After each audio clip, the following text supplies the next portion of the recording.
You wake in the small chamber beneath the tower as the wind begins to speak, in voices that carry warnings from the deep waters beyond the harbor mouth,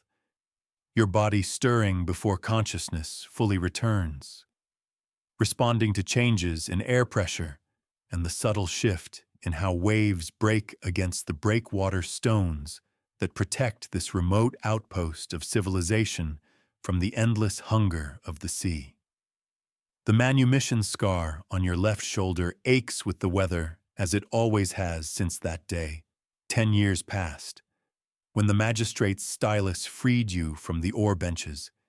yet bound you to this tower through debt and duty that feels heavier some nights than the chains ever had. The brazier in your chamber holds only embers now, their red glow insufficient for reading the water clock that marks the hours until dawn. Yet your body knows without measurement that the time has come to climb the spiral stairs and tend the great flame that guides grain ships from Alexandria, military transports carrying Legion replacements to the British frontier, and merchant vessels whose holds carry silk from distant Serica and spices from beyond the edges of every map.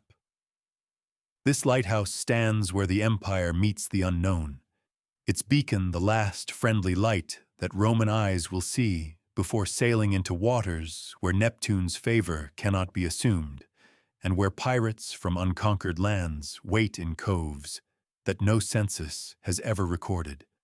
The tower's stones breathe around you as you rise, their massive blocks fitted so precisely that after 3 centuries of Atlantic storms, they still shed water without admitting the wind that would extinguish the flame upon which so many lives depend during nights when visibility extends no farther than a man can throw a stone. Your bare feet know every step of the spiral staircase carved from local granite, each rise and tread worn smooth by keepers whose names are recorded in the harbor office, but whose faces have faded from memory, leaving only the tradition of maintaining this light through whatever weather the gods choose to send against the westernmost edge of the civilized world. The lantern chamber at the tower's summit greets you with familiar scents of olive oil and charcoal, bronze and salt, the metallic tang of storm-charged air mixing with smoke from the great brazier, whose bronze reflectors focus flame into a beam that can be seen from distances that would take a fast trireme half a day to cover in favorable winds. The fuel stores remain adequate for 3 more nights of full illumination, yet you check the oil jars and charcoal bins with the methodical attention that years of isolation have taught you. Understanding that miscounting supplies during storm season can transform this beacon of safety into a tomb whose occupant dies in darkness while ships founder just beyond the reach of failing light. Glass panes imported at great expense from workshops in Syria protect the flame from wind while allowing light to pass unimpeded toward horizons where merchant captains strain their eyes for this beacon that marks the entrance to Portus Novus, the harbor that serves 3 inland cities whose granaries and treasuries depend upon trade that flows along sea routes connecting Hispania to Gaul, Britain to Africa, the known world to itself. Through networks of exchange that function only because lights like yours burn through every night of every season, regardless of weather or the personal circumstances of those who tend them. The bronze shutters that protect these precious panes during the worst storms hang ready on their hinges. Yet tonight, you judge the wind insufficient to require their use,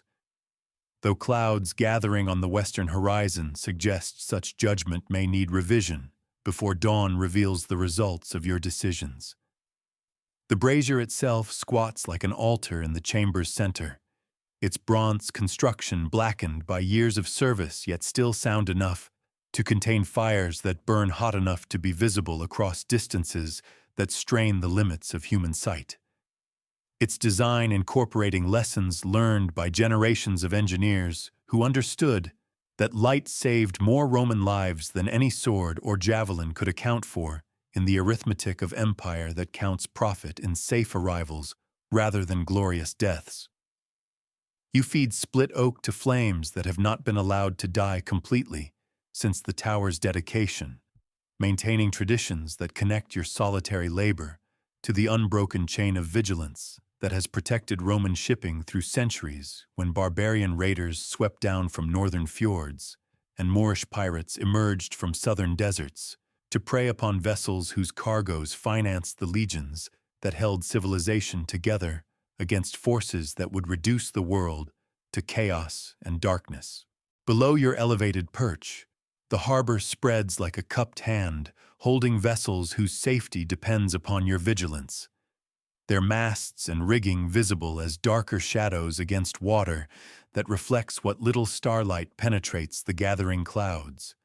while chains and ropes creak with metallic voices that speak of cargoes worth more than most men will see in lifetimes spent far from these waters where commerce and empire converge in practical demonstrations of Roman engineering and administrative efficiency.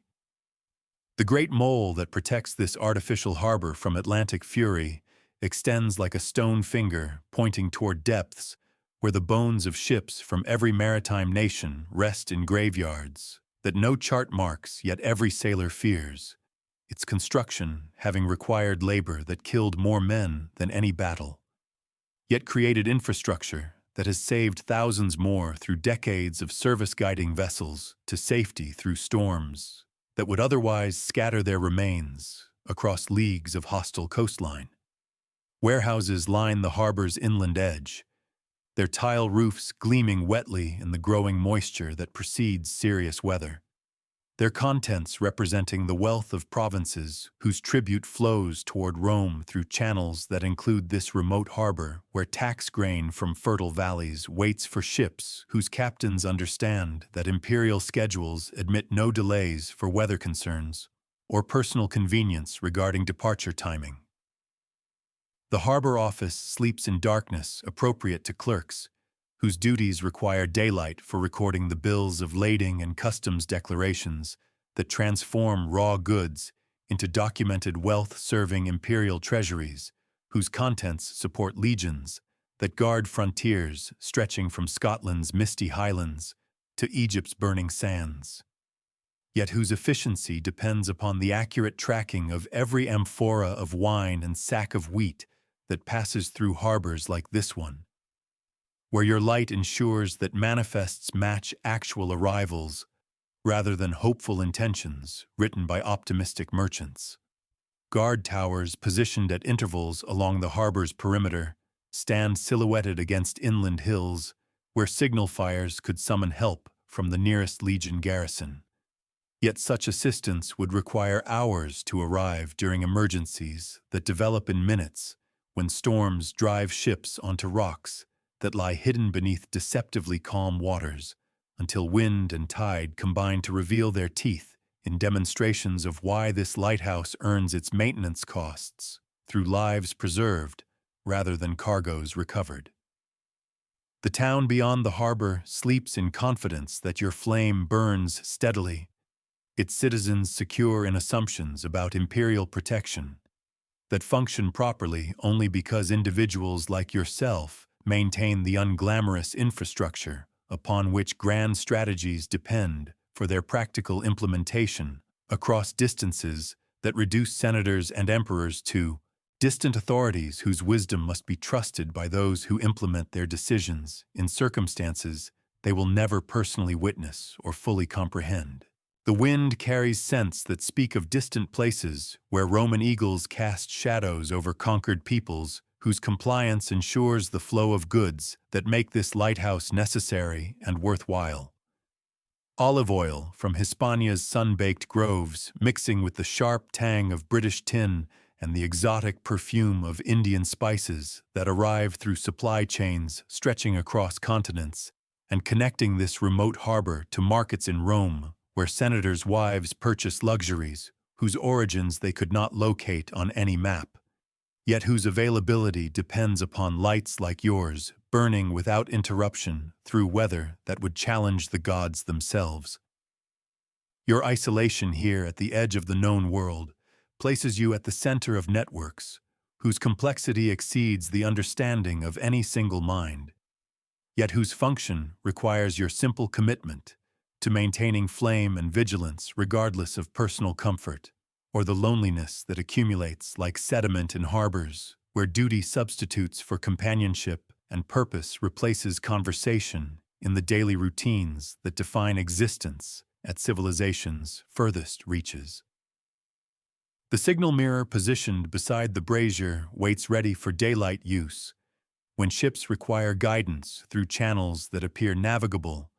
yet conceal sandbars and submerged rocks, whose positions shift with storms and seasons, requiring local knowledge that you have accumulated through years of watching vessels attempt passages that claim lives with regularity, that keeps death present as companion rather than distant possibility in work that serves life primarily through preventing death during nights when darkness and weather combine to test every assumption about safety and preparation. Imperial orders arrive monthly through couriers whose routes include this lighthouse among dozens of similar installations that guard approaches to harbors, whose combined capacity enables the movement of goods and personnel that keeps frontier provinces supplied with necessities their local production cannot provide, yet whose individual importance becomes apparent only during emergencies when single lights determine whether shipments reach their destinations or contribute to underwater collections of imperial property that serves only the fish. Your duties extend beyond mere light-keeping to include weather observation and signal relay, responsibilities that connect your isolated post to military communication networks, whose messages flow like blood through arteries that keep the Empire's distant limbs responsive to commands issued from hearts that beat in marble halls, where warmth comes from hippocausts rather than braziers that must be fed by hand every hour through nights that test endurance as much as vigilance. The leather pouch containing emergency signals hangs ready beside your sleeping mat, its coded flags representing requests for help that you hope never to display yet, whose availability provides comfort during storms that reduce visibility to arm's length, while multiplying the dangers that ships face when attempting to reach harbors whose entrances require precision that becomes impossible when familiar landmarks disappear behind curtains of rain that turn navigation into prayer and seamanship into blind faith in lights that must continue burning regardless of conditions that would excuse any failure except the one that matters most. Thunder speaks in the distance now,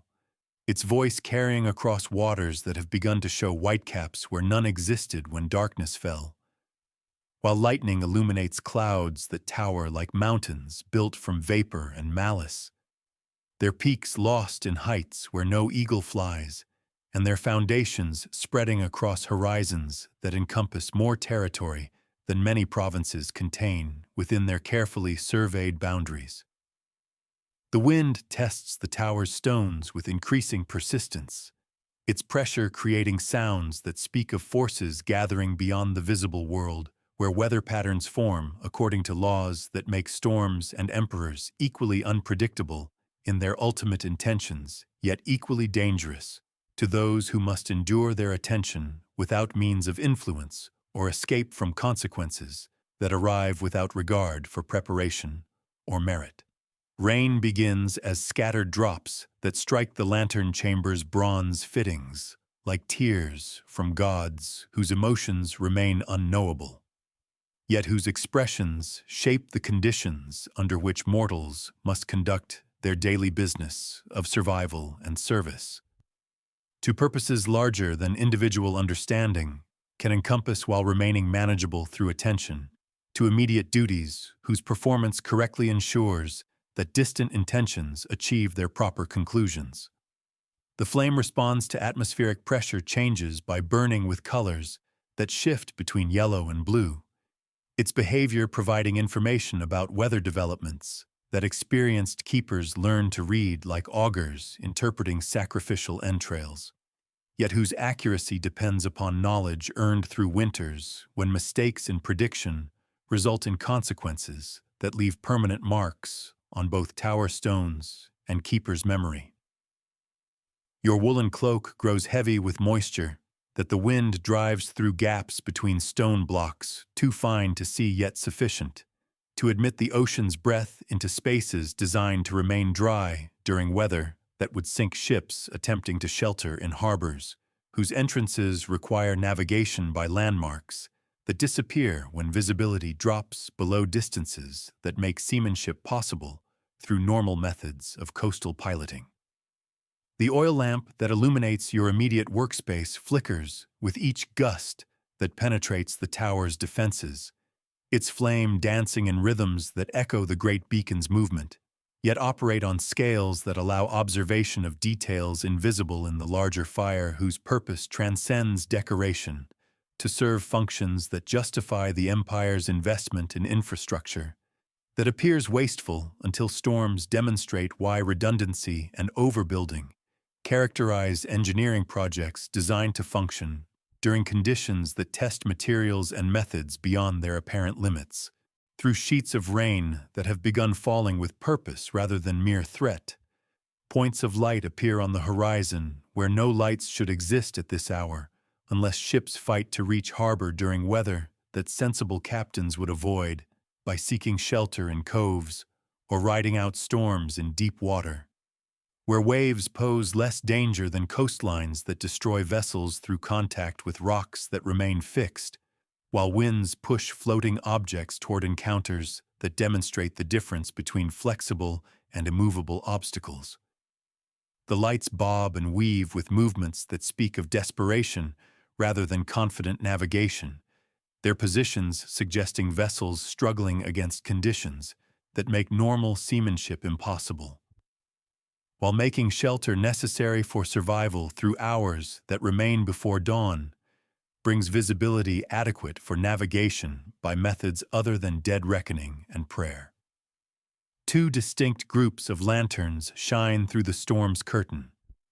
their separation suggesting either multiple ships traveling together or single vessels whose lights serve different purposes in emergency procedures designed for situations when normal navigation fails and survival depends upon improvisation that combines seamanship with hope in proportions that vary with circumstances, yet always require more of both than captains prefer to risk during routine voyages between harbors, whose approaches they know from experience rather than guesswork. The closer group maintains formation that suggests military discipline despite conditions that would scatter merchant vessels across leagues of ocean where individual survival takes precedence over collective objectives, while the more distant lights move with erratic patterns that speak of vessels fighting for their lives against forces that respect neither rank nor nationality in their application of natural laws that make storms equally dangerous for senators and slaves when wooden ships meet stone coasts during nights when visibility extends no further than prayer can reach. Your beacon burns steadily despite wind that would extinguish lesser flames, its light cutting through rain and darkness to provide reference points that ships require for navigation during weather that erases familiar landmarks and transforms known waters into alien territory, where even experienced captains must rely upon aids that function when natural guides fail to provide information necessary for safe passage through channels that appear navigable in calm weather, yet become death traps when storms drive vessels toward obstacles they cannot see, until impact demonstrates their presence through sounds that mark the difference between successful voyages and maritime disasters that leave no survivors to describe their final moments. The wind arrives with the fury of barbarian hordes sweeping across the northern frontiers, its voice rising from whisper to roar as it strikes the tower with force that makes the massive stones shudder beneath your feet and sends vibrations through bronze fittings that sing with metallic voices, announcing the storm's true arrival after hours of mere threat and preparation. Rain no longer falls but flies horizontally, driven by gusts that find every gap in the lantern chamber's defenses and sends stinging droplets against your face with velocity that speaks of distances traveled and energy gathered across leagues of open ocean where nothing interrupts the wind's acceleration toward this collision with land and human intention. The great flame wavers as atmospheric pressure drops and rises with each gust, its light pulsing like a giant's heartbeat while you work to maintain steady illumination through careful adjustment of oil flow and strategic positioning of bronze shields that protect the brazier's core from drafts that would extinguish lesser fires, yet threaten even this beacon, whose construction incorporated generations of engineering wisdom about maintaining combustion during weather that tests every assumption about flame's relationship to air and fuel. Salt spray reaches the tower's summit despite walls designed to shed water. The ocean's essence mixing with smoke to create an atmosphere that burns eyes and throat while coating every surface with crystalline residue that speaks of the sea's determination to reclaim even this artificial mountain built to defy its dominion. The harbor below has transformed into a cauldron of white foam and black water, where waves crash against the great mole with sounds like siege engines battering fortress walls,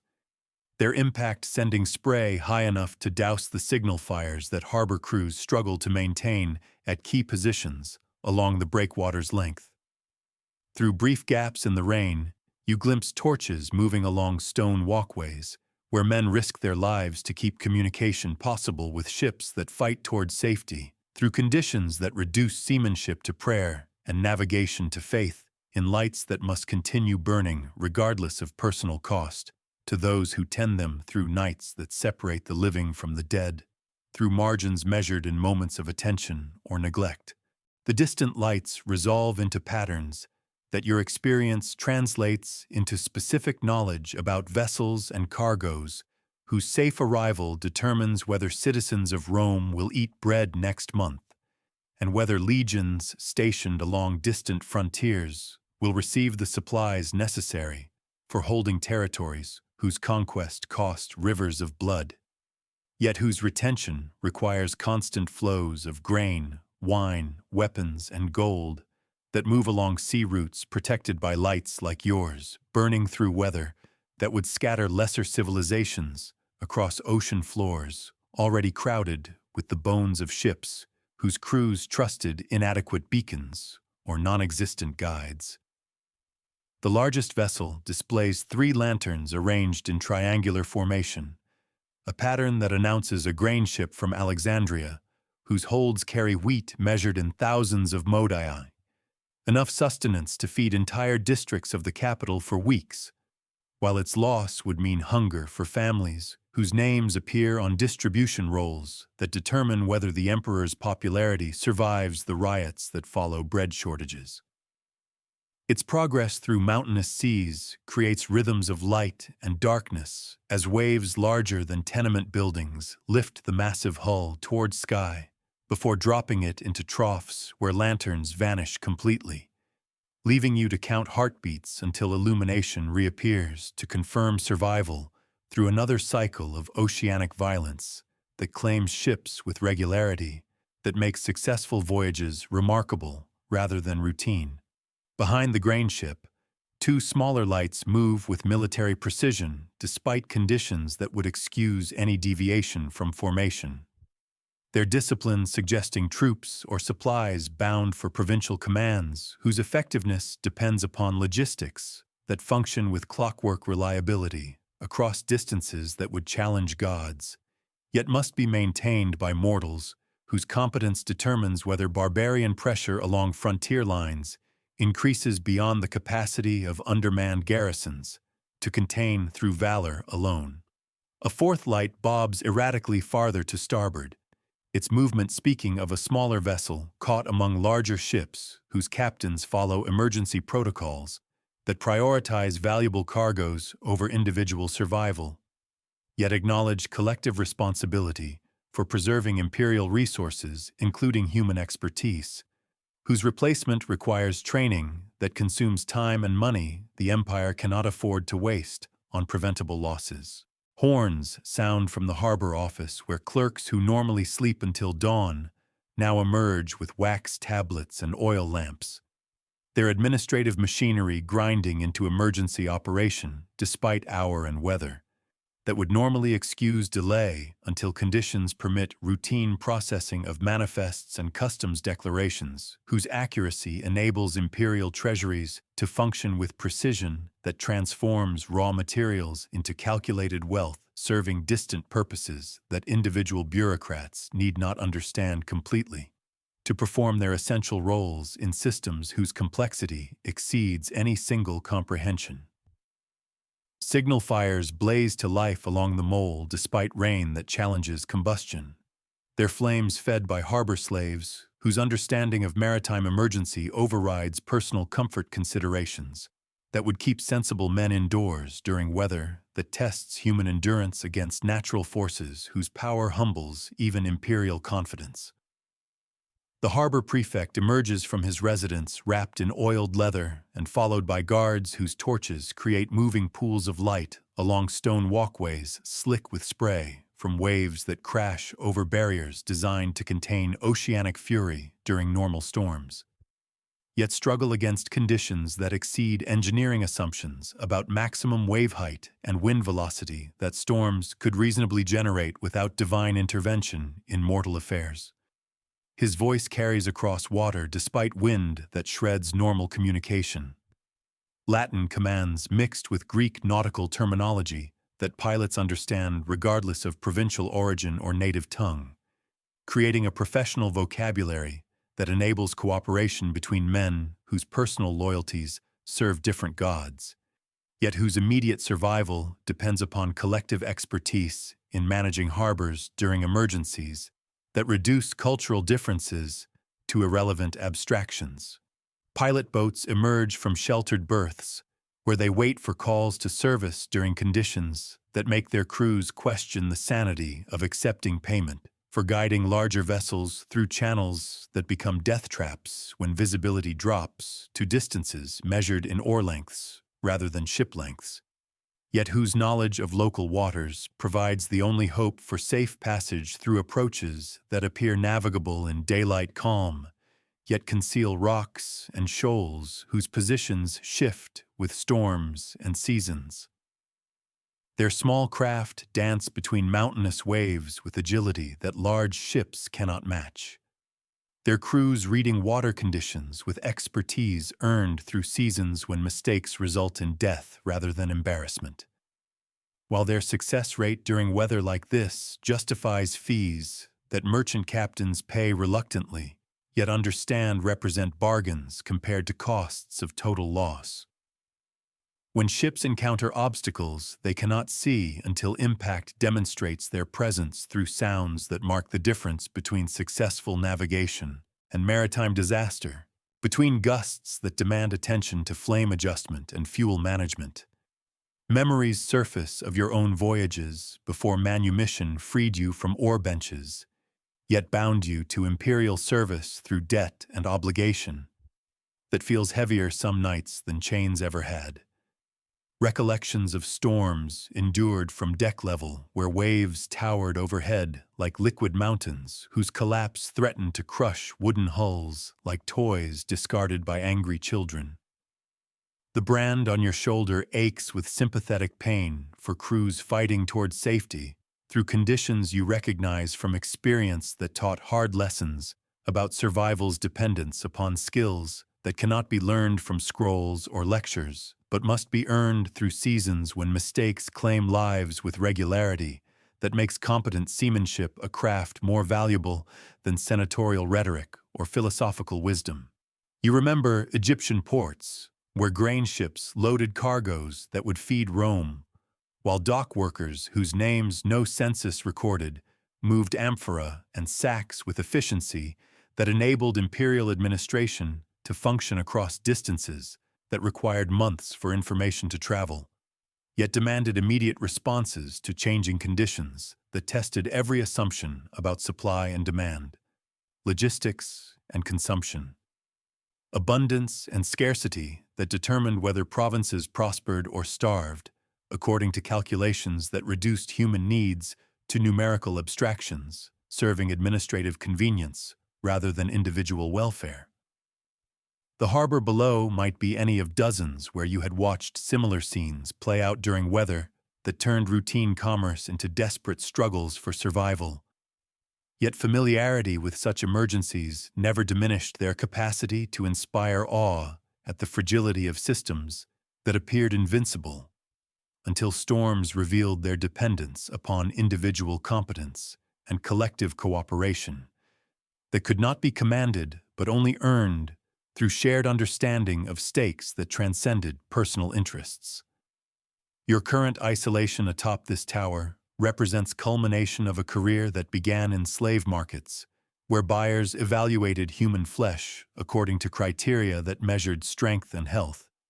yet could not assess the deeper qualities that determined whether men survived or perished during trials that tested character more than muscle, intelligence more than endurance, wisdom more than youth in contests where victory meant continuation of service rather than freedom from obligation. The manumission document that granted legal liberty came with conditions that bound you to imperial purposes through means more subtle yet equally effective than physical restraints, creating relationships of debt and duty that ensured loyalty through self-interest rather than fear, while channeling personal expertise toward collective objectives that served imperial stability through individual sacrifice,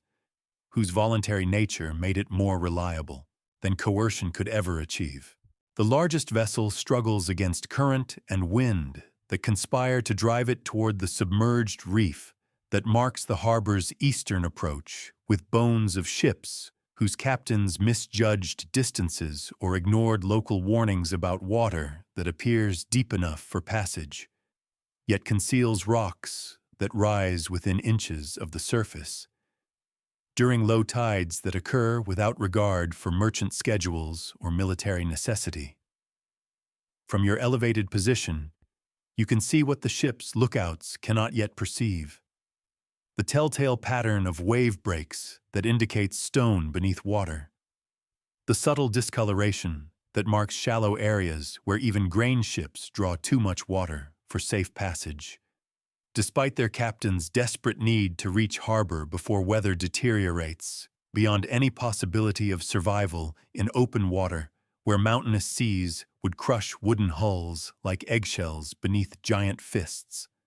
The pilot boat assigned to guide the grain ship through safe channels fights to reach position where its crew can communicate course corrections. Yet waves that lift both vessels on different schedules create communication challenges that reduce normally reliable procedures to frantic gesticulation and horn signals, whose meaning must be interpreted through conditions that distort sound and eliminate visual reference points that pilots rely upon for precise navigation. You watch the tragedy develop with clarity that distance provides, yet helplessness that isolation enforces, understanding that intervention requires action beyond your capacity, while recognizing that failure to act will result in loss of life and cargo that serves purposes extending far beyond this single harbor, toward populations whose survival depends upon successful completion of voyages that appear routine until weather reveals their true complexity and danger. The grain ship's captain attempts to adjust course based on pilot boat signals, yet momentum and wind combine to maintain trajectory toward destruction, despite helmsman efforts that demonstrate seamanship learned through decades of experience with similar emergencies, whose successful resolution required combinations of skill and luck that could not be guaranteed even by expertise earned through lifetimes spent learning ocean moods and ship behaviors. The distance between hull and hidden rock diminishes with each wave cycle, while you calculate angles and speeds with precision that offers no comfort. Since observation without ability to intervene transforms knowledge into torture, understanding into agony, expertise into witness to preventable disaster, whose occurrence would demonstrate the difference between potential and actualized catastrophe in measurements calibrated by human lives rather than imperial statistics. Desperation drives innovation, as you realize that beacon adjustment might communicate warning more effectively than distant horn signals lost in wind. Your hands working to create rhythmic interruptions of light that could convey danger signals to experienced mariners whose survival depends upon reading environmental messages accurately despite conditions that interfere with normal communication methods. The bronze shutters become instruments of maritime language as you open and close them in patterns that spell urgent caution in the visual vocabulary that connects lighthouse keepers to ship crews across distances too great for voice, yet close enough for light to bridge through atmospheric conditions that make normal signaling impossible, yet permit innovative adaptation of existing equipment to emergency communication needs. The pilot boat crew recognizes your signal pattern and begins repeating your warnings with their own lantern, creating redundant communication that finally penetrates the grain ship captain's awareness despite concentration required for basic ship handling. During conditions that demand constant attention to sail adjustment and course correction, merely to maintain forward progress toward safety that appears increasingly distant, despite physical proximity to harbor entrance. The massive vessel responds with agonizing slowness to helm adjustments that gradually alter its trajectory away from rocks, whose presence becomes apparent only when waves break differently over submerged obstacles, creating foam patterns that experienced eyes can read like written warnings about depth and danger despite darkness that conceals details until illumination reveals truth about navigational hazards. The ship's hull scrapes against stone with sounds that carry clearly across water despite wind that drowns normal conversation. Bronze fittings screaming against granite edges while timber groans under stress that tests construction limits without quite exceeding tolerances that represent margins between successful passage and catastrophic failure measured in finger widths rather than comfortable distances that permit error correction through gradual course adjustment. Yet the vessel survives contact with reef edges that could have opened hull plates like bronze knives cutting parchment, its momentum carrying it past dangers that claimed lesser ships during calmer weather when overconfidence replaced caution in navigation decisions that appeared routine until rocks demonstrated their permanence compared to human intentions and wooden vessels, whose temporary nature becomes apparent only during encounters that reveal reality's indifference to commercial schedules and imperial necessity. The successful passage of the grain ship past immediate danger provides opportunity for reflection upon systems whose complexity becomes visible only during emergencies that test every component simultaneously, revealing interdependencies that normal operation conceals beneath efficient routines, whose smooth function masks underlying fragility that storms expose through challenges that require human adaptation to circumstances that exceed design parameters.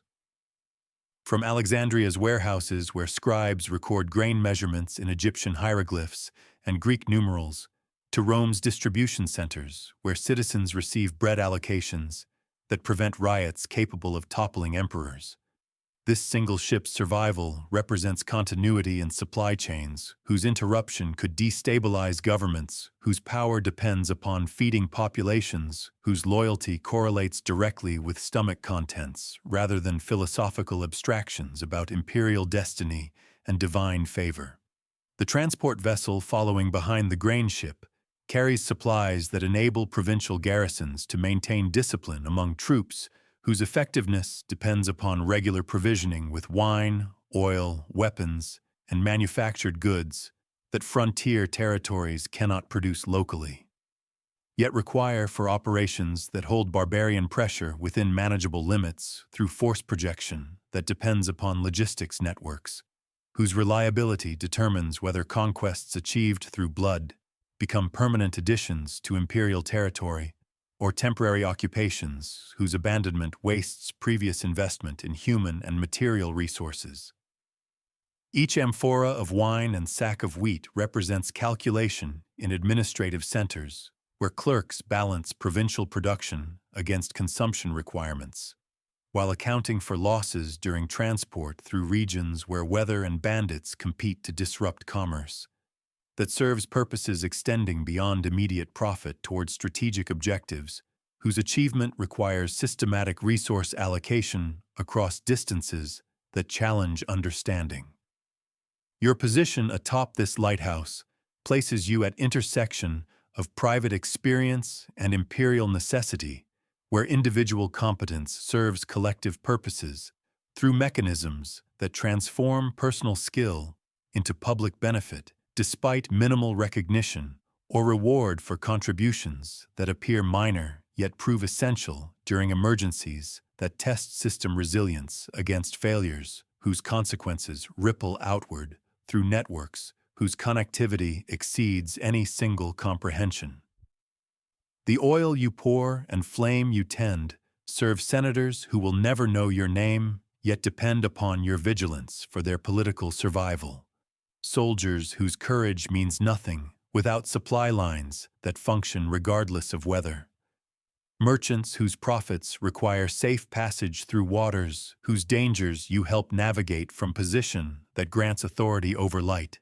yet excludes you from decision-making processes that determine how your expertise will be employed in service of purposes whose ultimate objectives remain known only to officials whose marble offices provide comfort that lighthouse keepers never experience during storms that test dedication more thoroughly than any examination conducted in schools where rhetoric substitutes for practical knowledge about survival under conditions that reduce philosophy to irrelevant luxury. The convoy's partial success in reaching harbor safety demonstrates resilience that characterizes imperial systems whose survival depends upon redundancy, built through experience with failure.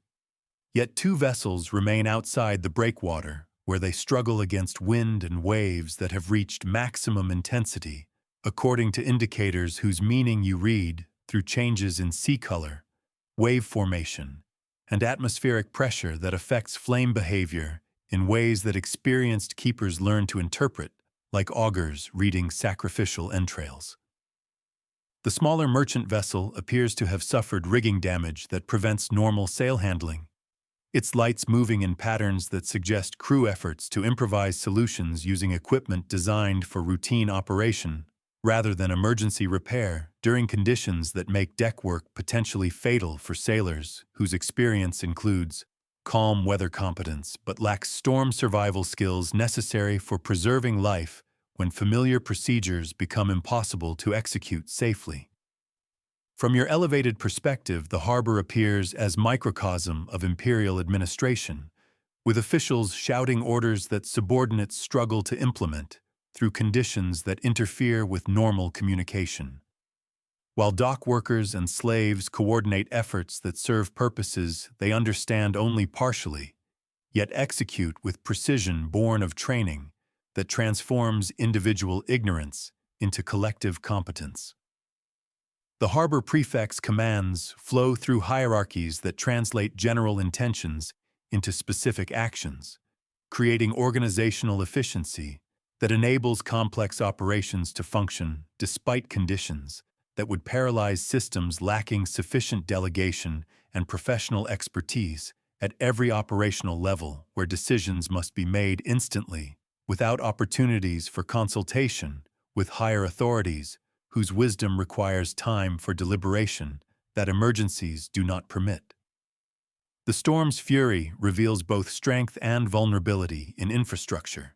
that normally appears permanent, yet depends upon continuous maintenance and adaptation to conditions that test engineering assumptions about maximum stress that structures can endure without failure.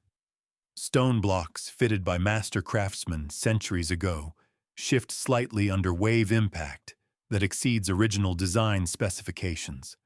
while bronze fittings corroded by salt air require replacement that cannot wait for optimal working conditions, if essential functions are to continue operating through weather that challenges every assumption about normal maintenance schedules and resource allocation priorities that serve long-term planning rather than immediate survival needs. The wind loses its fury as the last ship struggles toward harbor safety, its damaged sails speaking of survival rather than comfortable passage through waters that still retain mountainous swells, yet lack the killing precision that had threatened destruction during hours when navigation depended upon lights that could fail and judgment that could falter under pressure. The pilot boat emerges once more, its crew demonstrating dedication that extends beyond duty as they guide the vessel past submerged rocks where so many others have perished during storms that test human skill against oceanic indifference to imperial necessity. Your beacon burns steadily now, no longer requiring frantic adjustment as wind diminishes to manageable force and rain breaks into scattered drops that no longer threaten flame extinction. The harbor breathes with relief as torches move along stone walkways where crews secure lines and assess damage, their voices carrying across water toward ears that understand the significance of survival during weather that claims ships with regularity that makes successful navigation remarkable rather than expected. Pale light seeps across eastern horizon like water flowing through cracks in darkness, revealing convoy vessels as solid shapes etched against brightening sky, their masts displaying torn rigging and splintered spars that tell stories of encounters with forces whose power humbles Roman engineering despite centuries of accumulated maritime wisdom. The grain ship from Alexandria sits heavy in harbor water, its holds containing wheat that will feed distant populations whose bread depends upon lights maintained through nights when civilization's fragility becomes apparent to those positioned to observe how narrow the margins really are between abundance and hunger. Harbor officials emerge with wax tablets, their administrative machinery grinding into operation as normal routines resume with efficiency that conceals last night's vulnerability behind procedures that treat survival as routine outcome rather than achievement earned through individual sacrifice. Smoke rises straight from morning fires as the town awakens to damage that appears minimal from distance, yet includes details that will emerge as daylight reveals what night concealed behind curtains of rain and darkness. Dawn light illuminates your position atop the tower with clarity that reveals personal costs of maintaining Imperial infrastructure through sacrifice, whose recognition extends no further than harbor records. Noting Lighthouse operation continued through adverse weather. Your hands bear evidence of night's labor through burns from heated bronze, cuts from hasty tool use, and oil stains that penetrated skin during fuel handling conducted without time for protective measures that emergency conditions eliminated in favor of immediate response to crisis. The Empire resumes its rhythm with efficiency that transforms night's emergency into morning's routine. Clerks recording successful convoy arrival without noting navigation assistance provided by light maintained through conditions that threatened both beacon function and keeper survival. Your reflection in bronze surfaces reveals face marked by exhaustion, features bearing evidence of nights spent in service to purposes that extend beyond personal understanding, yet encompass individual existence through duty accepted rather than imposed. The beacon burns with steady flame that no longer requires constant attention, its light reaching across waters where normal traffic will resume as harbor operations transition from emergency response to routine commerce. Morning watch arrives to relieve night vigil, yet cannot appreciate fully the circumstances through which Lighthouse function continued, when failure would have resulted in consequences extending toward Imperial complications, affecting supply chains across provinces whose security requires reliable transportation networks.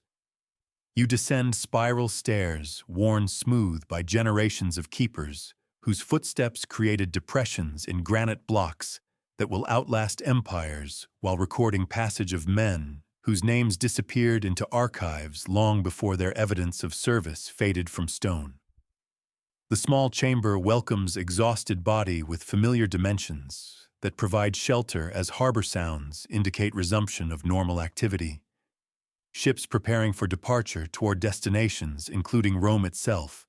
where grain will feed populations whose bread depends upon lights maintained by men whose sacrifice enables imperial civilization to function through individual dedication to purposes whose achievement requires countless personal contributions that receive recognition only through continued existence of systems whose complexity encompasses every solitary service. Morning advances across harbor where empire reveals its nature through systematic organization of effort toward objectives that require personal commitment